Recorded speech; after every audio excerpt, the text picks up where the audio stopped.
What's up, family? I'm Real Mike Rob. Make sure you tuning in to the 3-Point Conversion Radio. They got all of it, and they keep it funky. Let's get it.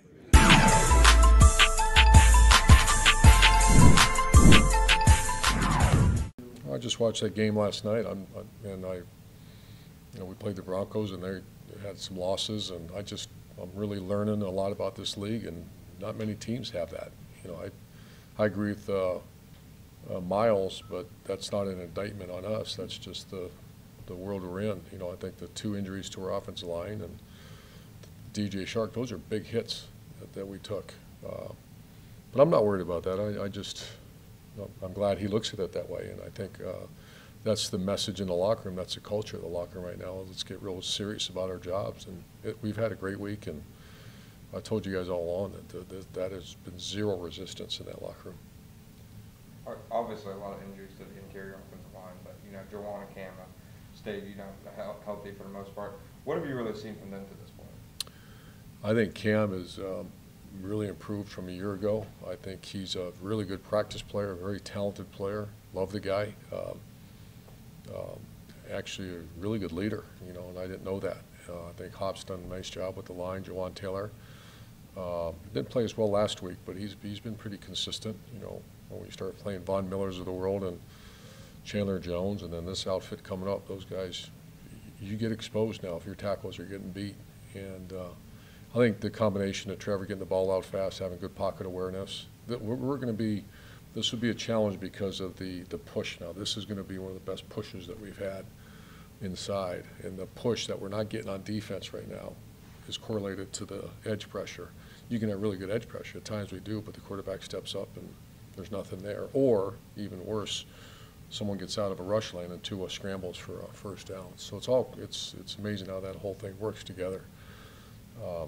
But back to your question, I think that's been a consistent piece of our offense.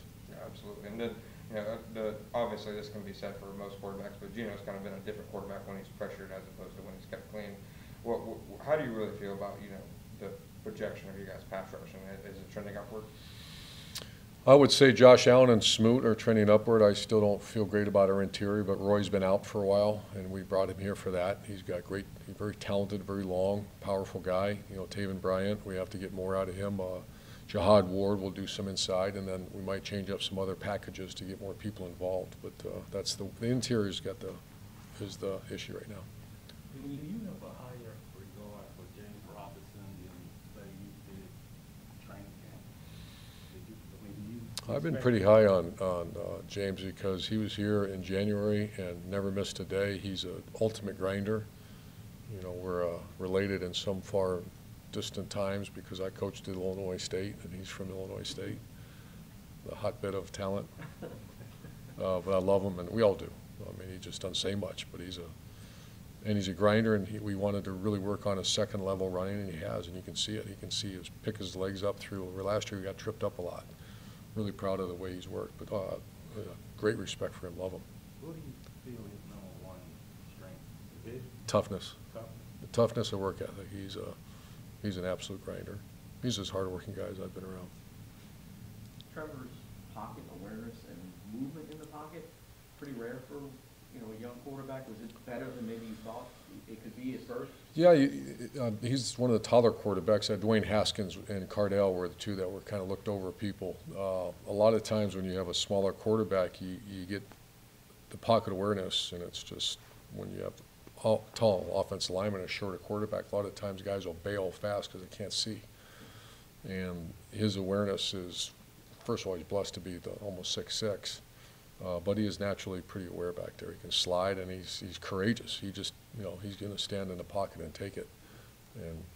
But he's been really good. He's had, at Clemson, he had, for the most part, pretty clean pockets almost all the time. So to not be in that situation and to be as good at it in terms of just moving and sensing, is that just a thing that guys have, and if they have it, great. If they don't, you do your best to develop it. But yeah, I think and I actually had some people do that before when I was at Ohio State. I think Florida too. I said, come here, and I just said, take a snap one time and watch what happens.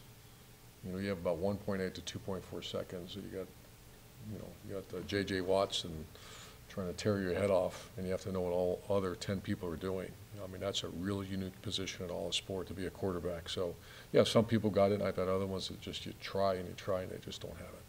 Have you ever seen him rattled? Has there been any point in practice or game? Where Not you've really. seen He's a Trevor real rattled? consistent guy, level-headed guy, and he's always positive. You know, that's what the players love him. He's always positive and always wants to work, too. You know, it's not one of those guys that he understands that he's a work in progress, and you can see the improvement. But he'll be out there today working his tail off. Got a question, since we small group, how do you feel about your connection with Jacksonville, east side? I just met, ironically, I met with Ryan Stamper today. He's from here. And I was asking about the Florida-Georgia game because I left here late last night, and I saw people, you know, golf carts, you know, some beverages, the whole deal, driving around. And I said, have you ever, you know, man, I'd love to just be able to do that one time. Who knows, down the road. And I asked him, and I said, do the people go over the east side? And we did a little trip over there.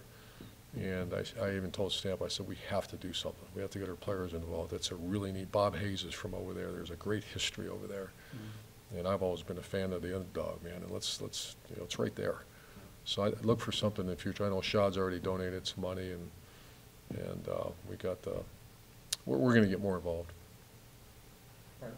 What kind of boost is it to have Miles back? You know, obviously for, you know, his talent, but just in terms of his leadership and his energy. Well, he got our most votes for captain, and obviously he's a very good player. He's got to play great, and I think he will this second half coming up here. But just people love him, and you know, when he's your lead vote getter, and Linder's out. Linder's the same type of guy, and we don't have him, so I'm glad he's back. Miles said earlier this week that he feels, you know, not having to dock, not having to make the calls, he feels like it kind of quiets his game down and he can kind of play more freely. Is that something you kind of saw in the few snaps he played before he got hurt against Tennessee? Well, I just listened to Coach Strong and Coach Cullen, and we did a deep dive into the research. Why, you know, why is there? And so we tried it, and it's been a positive. Thanks, Coach. Thanks, guys. Thanks, Coach. Appreciate it.